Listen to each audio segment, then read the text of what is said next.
Estamos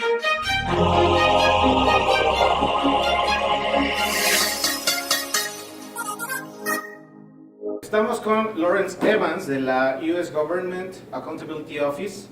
Lawrence, thanks for joining us. Welcome to Mexico. Thank you for having me. Welcome to this seminar. You have shaped in the U.S. this phrase that says, follow the money. That's right. So how do you can follow the money in corrupt institutions where the persons doesn't want to be involved in these cases where they use badly the public resources? How do you can follow the money when there is this resistance of the public power? Excellent question. I think critical to this is to have a corruption risk framework. At GAO, we have a fraud risk framework that is easily adaptable to the corruption case. Unfortunately, you need the tone from the top to be there. So clearly the commitment has to be there. You have to be able to assess the corruption risk, and we encourage the use of data analytics to actually assess that risk, and then implement a robust anti-corruption strategy. From there, that strategy would lead to the accumulation of the type of information that you can then use different techniques to alert yourself to where corruption is taking place. I think one of the important lessons learned is to leverage all the financial intelligence available. And so that means navigating information sharing agreements, building the type of data that lends itself to sophisticated analysis. And so that is of critical importance. You can assimilate large data, but if you don't have the technology and the know-how to turn it into actionable intelligence, you're doomed from the start.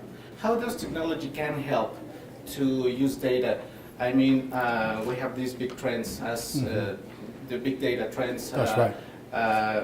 Machine learning, artificial intelligence. How does technology can help to fight against corruption using this financial intelligence? So there's some really good examples out there now. The Corruption Research Center, along with some researchers at Cambridge University, have used data mining techniques to identify anomalous patterns in procurement, right? So the first part is to leverage the big data, so capture everything that you can. And once you've captured it and you've turned it into a data set where you can do predictive analysis and data mining on, you can actually find anomalous patterns by using various techniques. And what are the best practices that you have in the U.S. so we can get implemented in Mexico in order to fight corruption? I think one of the best practices is having that framework. So that framework where you have the commitment at the top, you have the data analytics and everything that goes in to determine corruption risk, and then implementing a robust anti-corruption strategy, and then be willing to adapt that framework to meet the challenges that emerge in the 21st century. Why do you think it's important to talk about power, to talk about corruption, to talk about impunity in this moment, in this time? Because in Mexico we have a difficult situation, social situation, economical situation, political situation. Why do you think it's important to speak about these three concepts that are that have a link very evident? You are correct. They are, directly linked. Where there is impunity, there is opacity, there is a lack of transparency. It's difficult to accumulate the type of financial and institutional intelligence that you need to really crack down on corruption. So one of the important things is, related to political will and a commitment at the top. And if there's impunity, that undermines the entire process, and citizens lose faith in the process. And what happens when there's not that political will? In Mexico, that happens very often. So that political will, how important can you say it is? Critically important.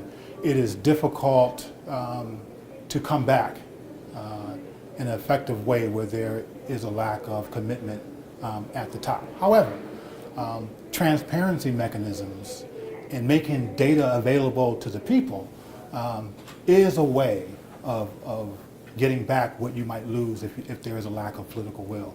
And you see exercises being carried out across the world where they are assembling data and making it available to the people to do rigorous analysis on it and report. Finally, can you say something about Mexico, about Mexican situation, about Mexican practices in financial intelligence? Mm-hmm. In the financial intelligence community, one of the critical things that is pointed to is a financial intelligence unit, and Mexico has one. Yeah. If you look at the FATF's mutual evaluation reports for Mexico, it does point to significant progress. There are some barriers with sharing information, and sharing information is critical within an institution and across institutions. And there are some issues related to that, as well as the size of the FIU. You know, you can generate tons and tons of information, but if you don't have the capacity to absorb it and turn it into actionable intelligence, then you've lost the fight against corruption. But great progress being made. Still more progress to go. Lawrence Evans, thank you very much for sharing your ideas and thoughts with us in Mexico. Welcome to the seminar and welcome to Mexico again. Thanks for having me. Thank you very much. Thank you for this interview. Take care. Estuvimos con Lawrence Evans de la US Government Accountability Office. Yo soy Jesús Caudillo. Nos vemos en la siguiente entrevista.